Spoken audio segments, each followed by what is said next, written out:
Hey kids, I'm doing my own contest, but Q from Q's Reviews is doing his own contest. It's my road to 500 subscribers contest, and I'm afraid there is no rush.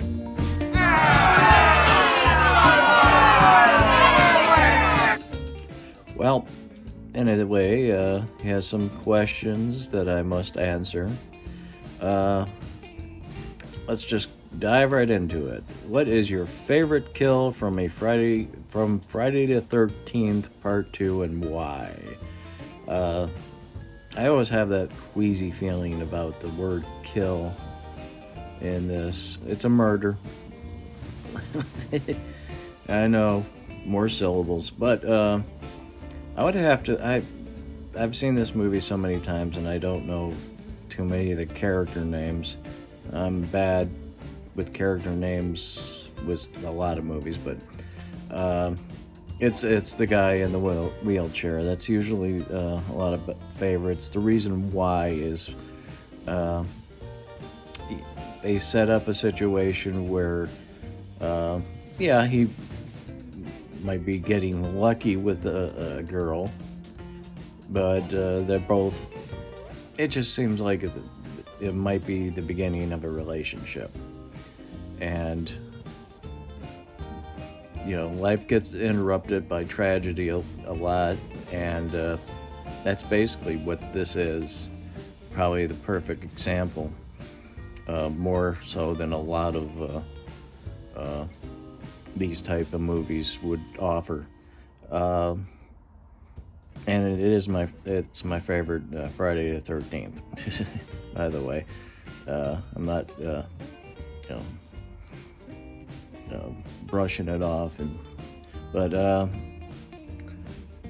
the second one is, what is your favorite Annabelle film, and why? The first one was just churned out. You could tell it was just churned out really quick, and they didn't really have much thought to it. It sounded like that they heard the criticisms, and they hired David F. Sandberg, who did a great little horror movie called Lights Out. Weird thing about Lights Out, it not only made Richard Roper's top 10 list, and Richard Roper used to work with Roger Ebert on the TV show. Ebert and Roper, but Roper actually thought it should be nominated for Best Picture. I liked the movie, but I don't think it was that good. But Sandberg went on to do Shazam, and he's going to be doing the sequel as well. Sandberg. One of the things I really liked about it is the fact that the doll is presented as a conduit. It's not the evil. There's a demon that just surrounds it, and that really added to the whole concept. Of course, they shit the bed with the third movie. I mean, the first movie's just bland. The third movie, somebody actually pointed out, seems like a Goosebumps movie. If you like Goosebumps movies, that might be good for you. But it didn't work for the Annabelle. I mean, they were going in the good direction with the Annabelle creation, but this one's a hard one. Are you Team Kong or Team Godzilla, and why? I don't think I'm Team anybody, really.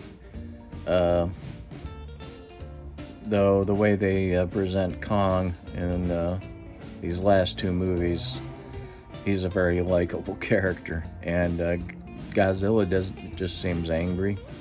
I mean, that could be a bit of a criticism, but I kind of like, I like the last two Godzilla movies, and especially this versus Kong situation. I really love that movie. Fourth question is, what is your favorite things about horror books? I think this is in general about books anyway, but you can get away with stuff in books. I mean, this is very true in horror, that if you put it on the screen, it might not work. I'm a big fan of Bentley Little, and a lot of his stuff I don't think would translate too well. He does a lot of satirical type work.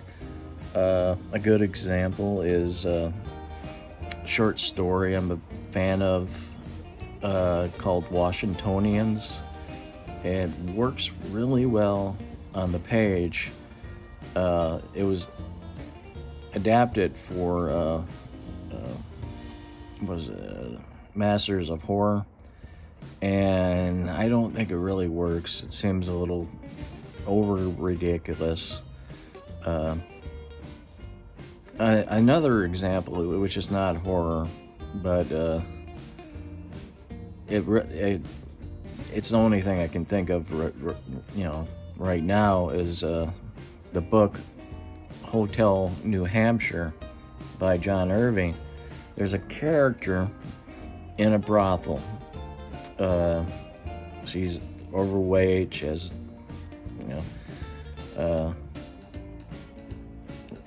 acne and all that type of stuff, and she dresses up in a bear costume, and apparently in the book it's pretty realistic looking.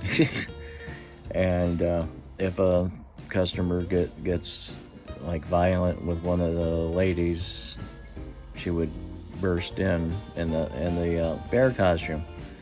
Of course, the way they translated it to the movie is they hired Natasha Kiski,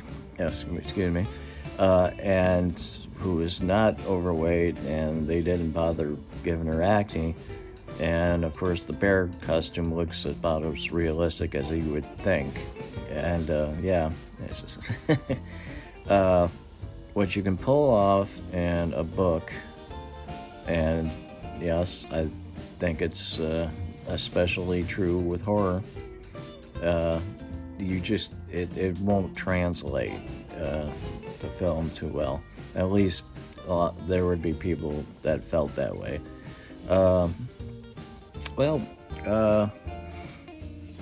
That's it for now. I want to make sure that anybody who has not gone to Q's Reviews, he's on a little bit of a hiatus now because of construction outside his residence, making way too much noise.